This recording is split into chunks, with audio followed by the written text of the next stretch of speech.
PADABA!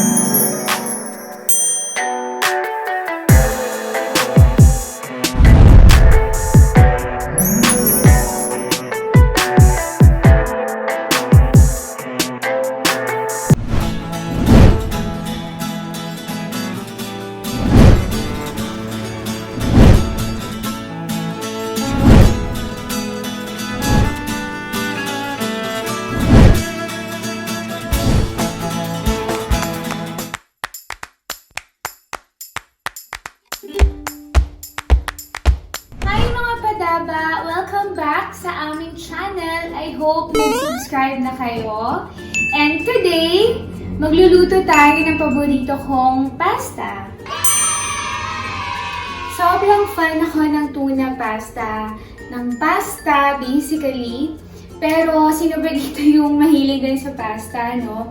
Ngayon, ang ituturo ko sa inyo ay ang aking favorite pasta, ang aking bagong favorite, which is ang cherry tomato pasta. Pero dahil ECQ, kulang-kulang ang ating ingredients. Pero don't worry, kasi yung pinaka-importante naman na ingredient dito is tomato. So yung mga hinog na kamatis, yun yung pinaka-importante. Kasi the usual cherry tomato pasta na ginagawa ko talaga is merong top ng cherry tomato tapos may basil leaves. Pero dahil ECQ, ang meron lang tayo ay kamatis, and yun lang naman talaga yung part of the ingredients, yun na yung pinaka-sauce niya. And then, pepper and salt. So, ayun. Let's see kung ano yung gagawin natin today. Come on!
Thank you for watching, mga PADABA!